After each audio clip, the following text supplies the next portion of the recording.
Hi guys! So ngayon ay gagawa po tayo ng collective love reading. So paalala lang po, hindi po lahat ay makaka-resonate. So take what resonate and leave what doesn't. And don't forget to hit like and subscribe para po updated tayo sa mga videos na i-upload ko. At sa mga gusto magpo-personal reading, tignan nyo lang po description box below. Andun po yung instructions, okay? Message nyo lang ako sa Facebook or Instagram. So tingnan natin ano papakita sa collective love reading.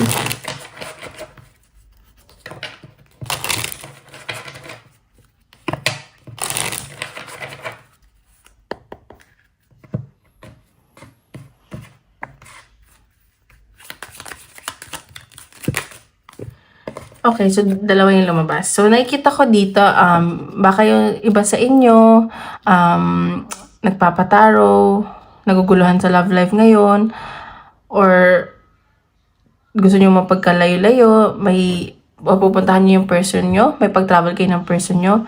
And so nakikita ko, may mga nanonood dito para mas maintindihan yung connection nila, yung love life nila. Sa mga single naman, nakikita ko dito gusto mo mag-explore and gusto mo siguro mag-travel mag-isa. Alam mo yun, para mas makilala mo yung sarili mo. Ayan o, solitude. Gusto mo mapag-isa ngayon. Pero nakikita ko devoted ka sa person mo. Kung sino man iniisip mo na person mo. Pero ang nasa sense ko dito may mga naguguluhan. Ganon. So, tingnan pa natin kung ano ipapakita.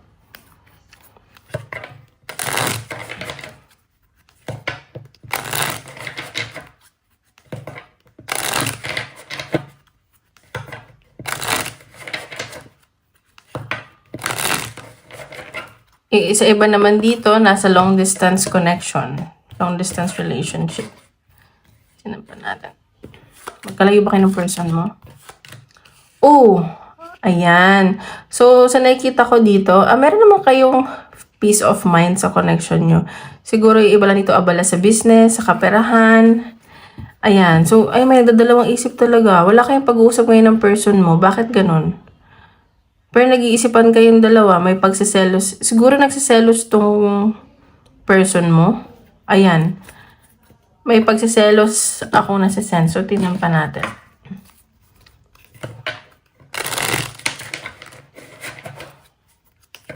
May pinagseselosan tong taong to.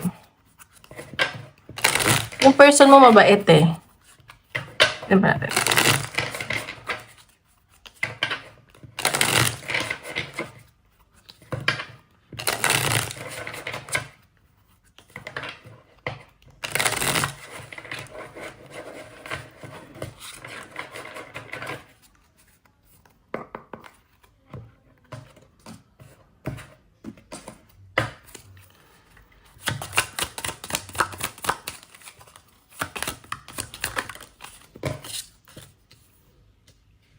Okay. So, sa nakikita ko, nag-worry tong taong to sa finances niya. Kaya siguro wala kayong pag-uusap. Sa nakikita ko, mas focus siya sa finances niya. And, parang visit, may siguro pupunta siya ng doktor o sa pamilya niya may sakit. Nag-aalala siya kasi hindi okay yung finances niya. And, sa nakikita ko, nagpapakatatag tong person mo. Naging strong siya, ganun. Ace of this. Ayan. Okay. Justice. Sa nakikita ko itong person mo, nag-aalala siya sa finances niya. And yun nga, baka may nagkakasakit sa pamilya niya, nag-aalala siya, baka hindi enough yung funds niya. Pero sa nakikita ko, nagpapakatatag siya. And may nakikita akong new beginning dito sa person mo. May mag-offer, pero may binabalanse siya eh. May tinitignan pa siya dito. Like, may pinag-aaralan siya ganun. And sa nakikita ko, nagpapaka-strong to. So, tingnan pa natin kung ano pa yung lalabas.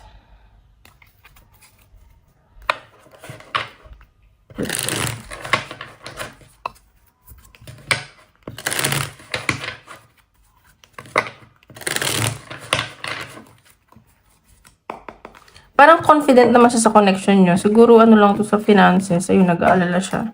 May mga kamag-anak na nangungutang sa kanya, nanghihiram sa kanya, baka gagamitin sa, ano ba to? Nangangailangan tong person mo ng pera eh, struggle siya. Pero, ayan o, medyo matigas tong ulo ng person mo. Narilin din siya ngayon, gusto niya mapag-isa, or ikaw to, reverse nyo na lang yung energy. Ayan o, parang lutang siya ngayon. Wala siya sa sarili. Tignan pa natin. Ayan. Okay.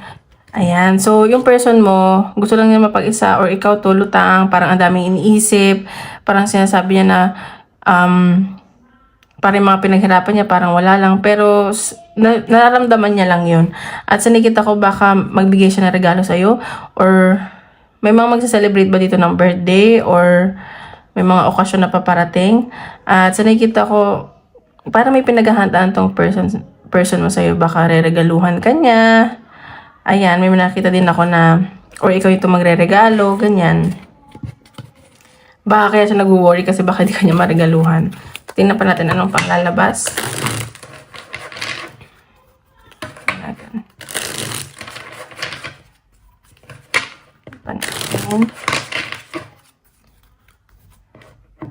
Ano pa yung papakita? Ayan pa natin. Ayan, soulmate. So, soulmate mo tong taong to, everlasting. Nakikita ka niya na as makakasama niya habang buhay. Mahal ka naman itong tao. Ay! Ayan. O, twin flame din. And sa nakikita ko, fated tong connection yun ng person mo. Like, divinely guided to. So, wag ka na siguro muna mag-alala. Ayan, no. Signs. May humihingi to ng mga signs. O, ikaw nakakita ka ng signs na mahal ka niya, mahal mo siya, nakikita ko mahal yung isa't isa. Ayan, may pagbabagong mangyari sa inyo. And sa iba dito, baka hindi pa naman kayo or single kayo or isa sa inyo gusto ng freedom, may kakompetensya akong nakikita dito. Ayan, so tinapatin nung dapat mong malaman sa person mo. Yung person mo naguguluhan siya, pero may peace of mind siya dito sa connection nyo. Parang, tawag dito, sa lahat ng nakilala niya, kakaiba ka, ganun. Natin. Ano pang dapat mo malaman sa person mo? Ano pang dapat mo malaman sa person mo?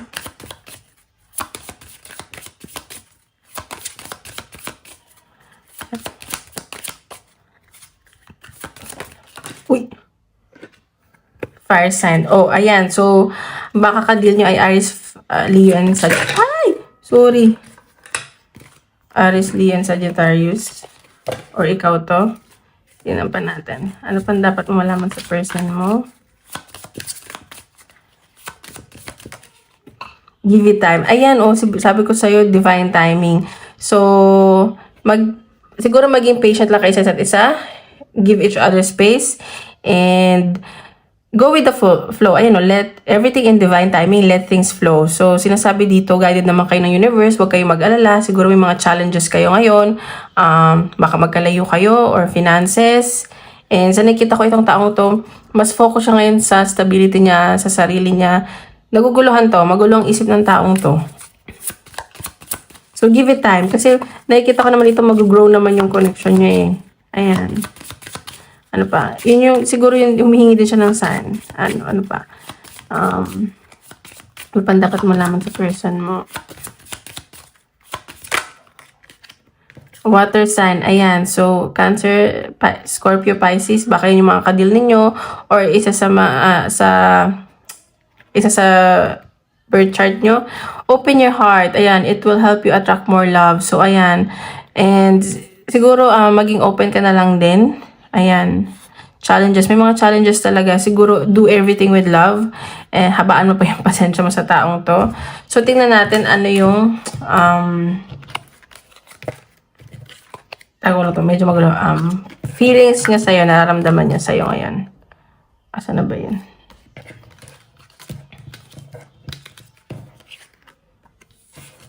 Sorry guys. Gamitin natin to. Ano ang feelings niya sa'yo?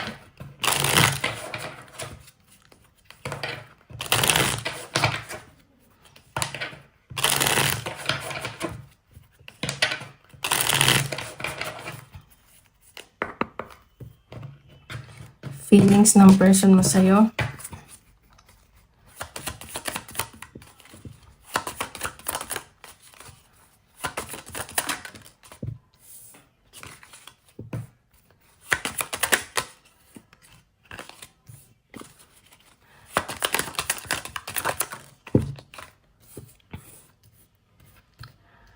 Okay, so nakikita ko dito, itong person mo, gusto niya magkaroon ng stability sa inyong dalawa.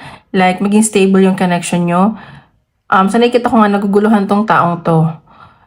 Nakikita ko pinag-iisipan niyang mabuti and parang nasa healing stage din tong taong to. Or natutulungan mo siyang mag-heal. And nakikita ko may na-manifest ka nito, pinagdadasal, ayan no, wealth. So, pang long term yung nafe-feel niya sa'yo. Like, hindi siya basta-basta. Like, naguguluhan din siya na sa connection na to, doon na niya na-feel na, siguro ang dami niya nakilala, sa'yo lang na-feel yung kakaibang feeling na hindi niya din ma-explain. Ayun, pang long term, ayan no. And sa nakikita ko, stuck tong tao na to sa connection na to. Nahihirapan din to. And sa nakikita kanya, very charming. Ang sweet-sweet mo daw. Ayan. Nababaitan siya sa'yo. Napapasaya mo siya. Nakikita ko na pinagdadasal ka nitong taong to. Wini-wish ka nito. And kung hindi man dasal, lagi kang iniisip nito. Ayan no, 9 of Pentacles. Parang wish fulfillment ka sa taong to. Hala. And, ayan no, dito makatulog sa gabi, kakaisip sa'yo. Ayan, nag-ano lang siya, gusto lang niya mapag-isa. Namimiss ka nitong taong nito. Kung may nangyari man sa inyo, namimiss niya yun. Namimiss niya yung bonding niyo. So, yun yung nafe-feel niya sa'yo ngayon.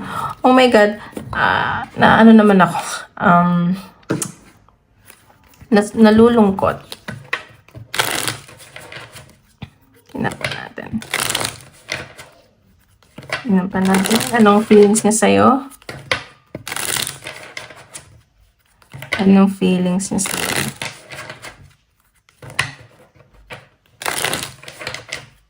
Anong feelings niya sa'yo?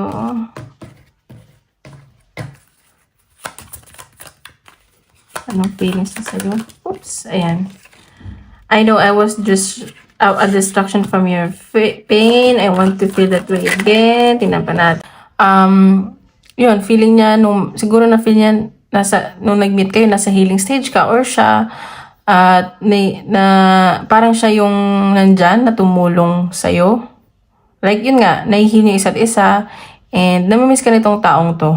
Namimiss niya yung pinaparamdam mo sa kanya, and pinapasaya ka nitong taong to, tsaka yung pag magkasama kayo, yung bonding ninyo. Ayan, nag-aantay lang siya ng sign sa'yo. Siguro humihingi din siya ng sign kay universe, hindi siya makatulog. I want to tell you how I feel. Gusto niya sabihin sa'yo nararamdaman niya, pero natatakot siya. Ayan o. Siguro magkaibigan lang kayo. Or MU. May mga situationship dito. Ayan, gusto niya mas maging more than friends kayo. Nafe-feel niya nagmo-move on ka na. Oh my God, ba't ganito? Ba't ganito? So, tingnan natin ano yung possible outcome sa connection nyo. Okay? Possible outcome ng connection nyo. Possible outcome ng connection nyo.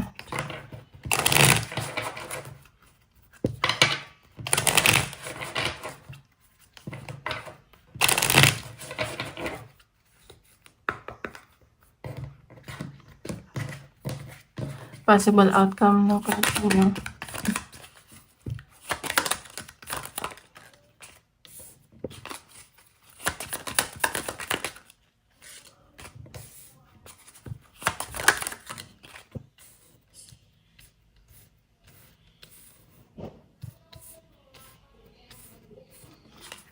Possible outcome ng connection nyo.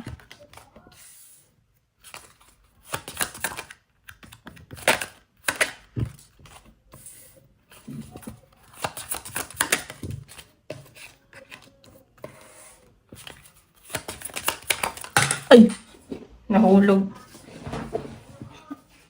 Ayan.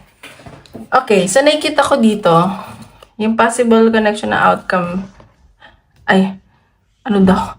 Yung possible outcome ng connection nyo, naguguluhan pa rin talaga to eh. So, yung energy ngayon, mas ginagamit niya yung utak niya kaysa emosyon niya. Ayan, so, mas logical tong taong to. At sa nakikita ko, baka magkaroon ng pag-uusap. At nakikita ko, sa una naman, merong disagreements, may hindi pagkakaintindihan. Pero nakikita ko, masosort out nyo naman to. May changes na pwedeng mangyari sa connection nyo. Hindi naman to sinasabing bad. It depends on you guys kung paano kayo mag-uusap. Yung changes na to, nakikita ko magiging masaya kayo. May celebration akong nakikita. And baka mag-offer tong taong to sa'yo. Ayan no. Pang long term talaga eh. Long term yung nakikita ko. Kung hindi man mag-end up na kayo, siguro mag-aamin tong taong to sa nararamdaman niya. And medyo ano siya ngayon, parang papanindigan yung mga sasabihin niya. Medyo mabagal lang tong pagkilos ng taong to. Pero sa nakikita ko, stability yung gusto niya mangyari sa inyo. Like, di man kayo mag-end up together. Like, kahit friends, pang forever. Ganon. Ganon yung nasa-sense ko. Ayan, no? May communication ako nakikita. Medyo mabagal lang. Nag-iisip tong taong to eh. Parang nag-ano siya ng lakas ng loob. Nag-iipon ng lakas ng loob. Ganon. So, tingnan pa natin. Possible advice sa inyo.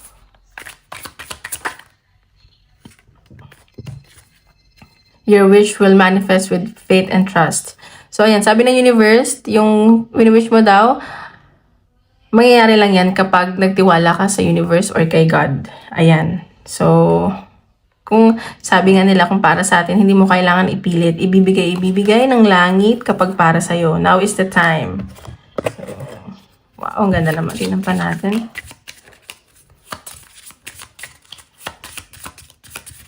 Itong tao to parang hindi siya emotionally mature. There are other people or factors involved that need to align first. So, ayan, may mga may mga challenges pa kasi, may mga blockages sa connection nyo na kailangan maging maayos muna siguro. Ayan, noong una nakita ko baka long distance kayo, may mga dapat pa siyang ayusin, may mga dapat ka pa rin ayusin, or sa trabaho, ganun. Ayan, tingnan natin ang advice para sa ni universe. Advice ni universe.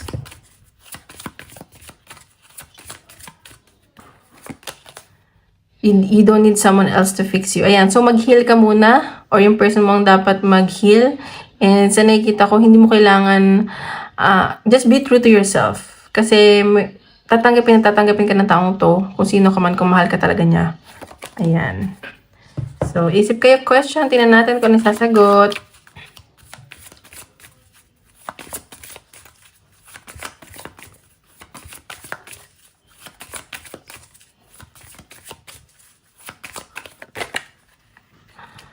Ayan, abundance. Ayan, sa nakikita ko, kung ano man yung tanong nyo, yes ang sagot niyan. And siguro sa connection nyo, magiging mag-flourish pa tong connection nyo. And perfect match, ganun, kung baga. So, yan, you just need time and heal. So, yun lang guys. Maraming salamat po sa uulitin.